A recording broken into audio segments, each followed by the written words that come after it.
Imagine a land where the sun doesn't set for months, where the ocean isn't just a border, it's a highway, where warriors didn't just raid for gold, they reshaped the entire map of the medieval world. And then, somehow, that same nation became the most peaceful, richest, and happiest place on earth. This is not just a country, this is a civilization that survived ice, invasion, plague, foreign kings, and occupation, and came out the other side stronger every single time. This is Norway. And in the next 15 minutes, you're going to understand 1,200 years of one of the most extraordinary national stories ever told. Few places in history have gone from feared to admired, from conquerors to peacekeepers, from poverty to petroleum wealth, all while holding on to a sense of identity so deep it could not be broken by anyone. This is the story of survival, and it starts before the Vikings ever touched a foreign shore. Here's the central idea you need to hold on to for the next 15 minutes. Norway's entire history is a story of identity under pressure. Every time a foreign power tried to erase who Norwegians were, their language, their culture, their way of life, Norway found a way to keep the identity alive. Underground, in poetry, in folklore, in the mountains themselves, and every single time, that identity came roaring back. Resilience is not just a theme in Norwegian history, it is Norwegian history. By the end of this video, you won't just know the names and dates, you'll understand why Norway is the way it is today. The welfare state, the oil fund, the Nobel Peace Prize. All of it traces back to what happens next. Long before the word Viking existed, people had been living in what is now Norway for over 10,000 years. As the last ice age ended and the glaciers retreated northward, these weren't primitive cave dwellers. They were highly skilled survivors who understood the ocean, the forest, and the Arctic sky in ways that would take modern science thousands of years to replicate. By around 2500 BC, farming began spreading into Scandinavia, and settlements started forming. The people who would eventually become Norwegians were shaped by one unavoidable geographic truth. The land was brutal. Mountains covered most of the interior. Arable farmland was scarce. Winters were long and dark in ways that still affect Norwegian culture to this day. But the sea was right there. The coastline of Norway, if you stretched it completely straight, would wrap around the earth more than twice. This wasn't just geography, it was destiny. A people defined by water, by boats, by the constant challenge of the horizon. But here is what most people misunderstand about the Viking Age. It wasn't just about raiding. The raids were the dramatic headline. The real story was migration, trade, and political transformation on a continental scale. Norwegian Vikings, distinct from the Danish and Swedish ones, pushed west. They settled the Faroe Islands, then Iceland, then Greenland. Around 1000 AD, a Norwegian explorer named Leif Erikson landed in North America, 500 years before Columbus. Inside Norway itself, the Viking Age was a period of intense political competition. Dozens of small kingdoms and chieftainships were constantly fighting, merging, dissolving. Two powerful factions emerged, those who supported a unified Norwegian kingdom, and those who wanted to remain independent regional lords. This was not just a power struggle, it was a question that would define Norway for centuries. Who gets to be in charge? Enter Harald Fairhair. In the late 9th century, one man decided that Norway should not be 50 little kingdoms. It should be one. His name was Harald Halfdanson, nicknamed Fairhair because, according to legend, he vowed not to cut his hair until he had conquered all of Norway. After years of battles and alliances, the decisive moment came at the Battle of Hafrsfjord around 872 AD. Harald's fleet crushed his rivals in a naval battle that is still celebrated in Norwegian national memory. He cut his hair, and Norway, for the first time, had a king. This was more than a military victory. Harald's reign established the idea that Norway was a single political entity with a shared fate. He built a court, created laws that applied across the kingdom, and began the tradition of royal governance that would continue, with many interruptions, for over 1,000 years. But here's what made Harald's achievement different from other conquerors. He didn't just dominate, he integrated. Local chieftains who submitted were allowed to keep authority over their regions. Those who resisted were crushed. It was governance through a combination of force and negotiation, a distinctly Norwegian political pragmatism that would show up again and again through history. The Kingdom of Norway was born, and with it, a national identity began to take shape. But this was not the end of the Viking Age. Not yet. After Harald Fairhair, Norway descended back into conflict. His sons fought over the kingdom. Regional lords reasserted power. The unified Norway he had built began to crack. Then came Olav Haraldsson, later known as Saint Olaf, and he changed Norway forever, not just politically, spiritually. Olav was a Viking warrior who had raided across England and France. He converted to Christianity, returned to Norway, and used faith as a political tool. By force, by persuasion, by burning temples and building churches, he drove the conversion of Norway to Christianity between 1015 and 1028. The old gods? Odin, Thor, Freya, were pushed underground.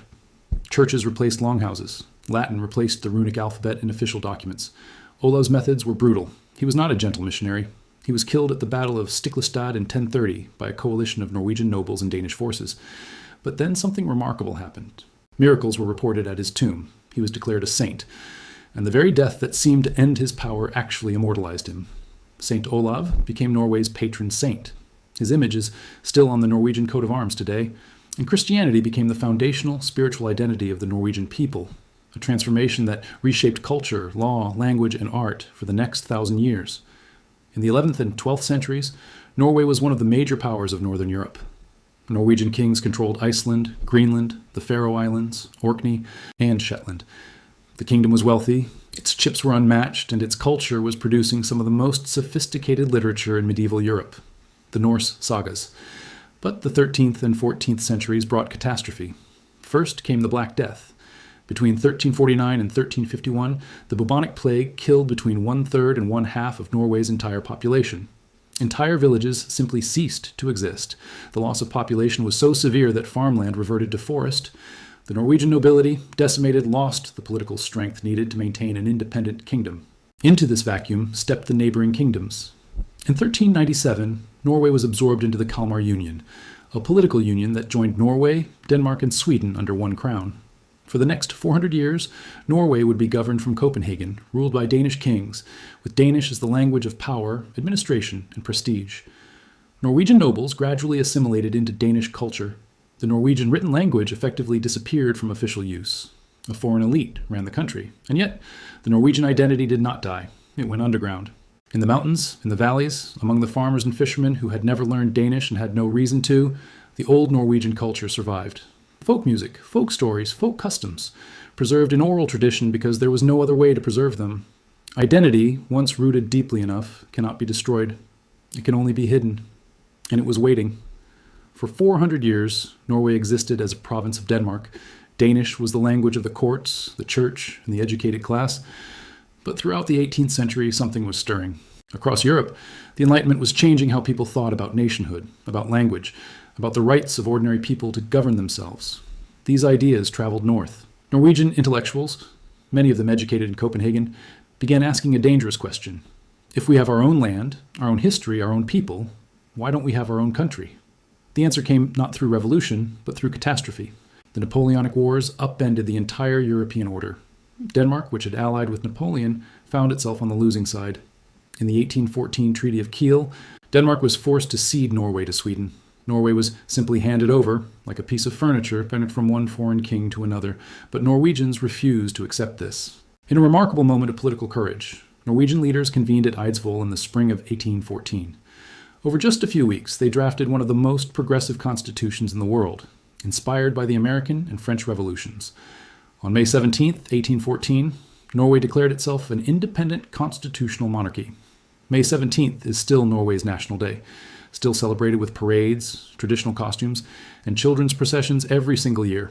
Because that moment, however brief its independence lasted, was the spark. Sweden reasserted military control later that year, but agreed to honor the Norwegian constitution. Norway would have its own parliament, its own laws, and its own institutions, even under a Swedish king. The door to full independence was now open. It just needed the right moment to walk through. The 19th century was Norway's cultural golden age, a flowering of national identity so powerful it would eventually force political independence into existence. The Norwegian Romantic movement deliberately went searching for what had been suppressed for 400 years. Composers like Edvard Grieg created music that sounded like the Norwegian landscape itself, the fjords, the mountains, the ancient folk melodies. His Peer Gynt suite made the world hear Norway. Playwright Henrik Ibsen, arguably the most influential dramatist in modern European theater, wrote in Norwegian and made Norwegian characters the subjects of universal human drama. His plays traveled from Christiania, now Oslo, to London, Paris, Berlin, and New York. Novelist Bjørnstjerne Bjørnson, who would later win the Nobel Prize in Literature, wrote stories that celebrated Norwegian peasant life and rural identity as something noble and worthy of pride, a radical idea in a culture that had long been taught to see Danish sophistication as superior. And linguists were doing something equally revolutionary. They were reconstructing the Norwegian written language. Two forms emerged: Bokmål, a Norwegianized version of Danish, and Nynorsk, built directly from rural Norwegian dialects. This was not just a linguistic debate, it was an act of national resurrection.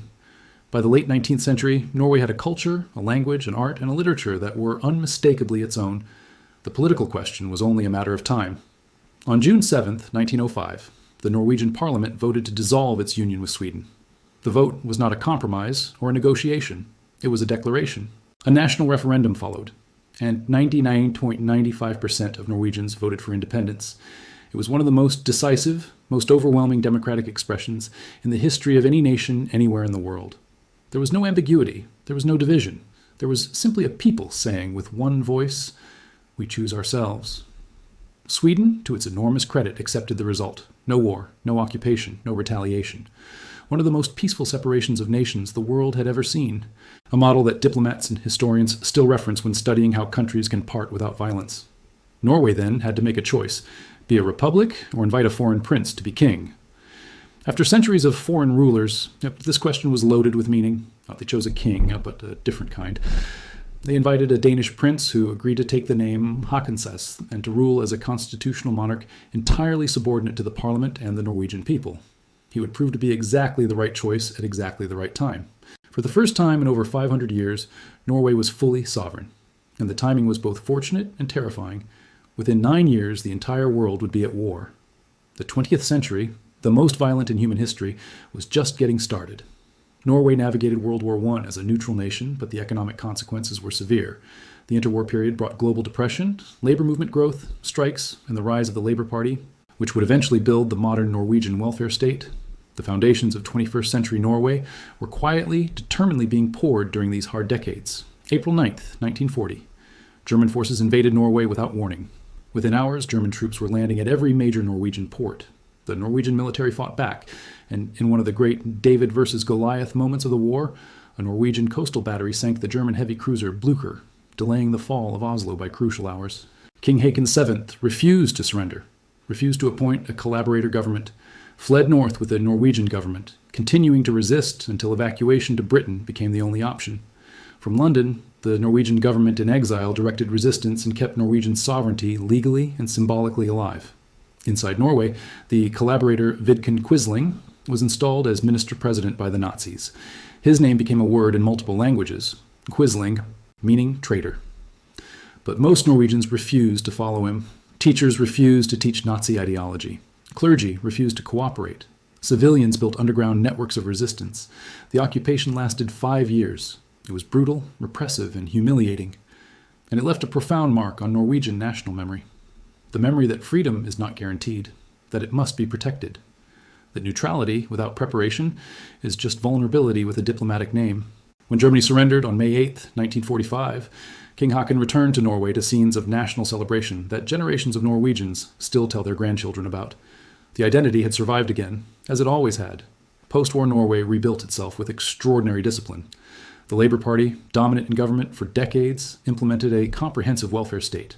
Universal health care, free education, strong workers' rights, generous pensions. By the 1960s, Norway was a stable, prosperous, democratic country, not spectacular, comfortable. Then on December 23, 1969, just before Christmas, everything changed. Geologists confirmed what they had long suspected. Beneath the North Sea, directly under Norwegian territorial waters, lay one of the largest oil and gas reserves ever discovered outside the Middle East. Norway could have done what many oil-rich countries do, allowed foreign companies to extract the wealth, enriched a small elite, and let the rest trickle down irregularly. Instead, Norway made a different choice. They created a national oil company, Equinor, then called Statoil, to ensure Norwegian control. They established strict regulatory oversight. And crucially, they created the government pension fund of Norway, commonly called the Oil Fund. Rather than spending the oil revenue immediately, they invested it in global financial markets, saving it for future generations. Today, the Norwegian Oil Fund is the largest sovereign wealth fund in the world. Worth over $1.7 trillion, it owns roughly 1.5% of every listed company on Earth. Every Norwegian citizen is, in effect, a co-owner of an incomprehensibly large pool of national wealth. The choice Norway made in those early oil years was not inevitable. It was a political and moral decision that this wealth belonged to everyone, including people not yet born. That discipline today creates freedom tomorrow. It is arguably the most consequential financial decision any government has made in the 20th century. Today, Norway sits at the top of nearly every global ranking that measures human well-being. consistently rated one of the happiest countries in the world. Among the highest in education, healthcare, gender equality, and press freedom, the lowest in poverty and corruption.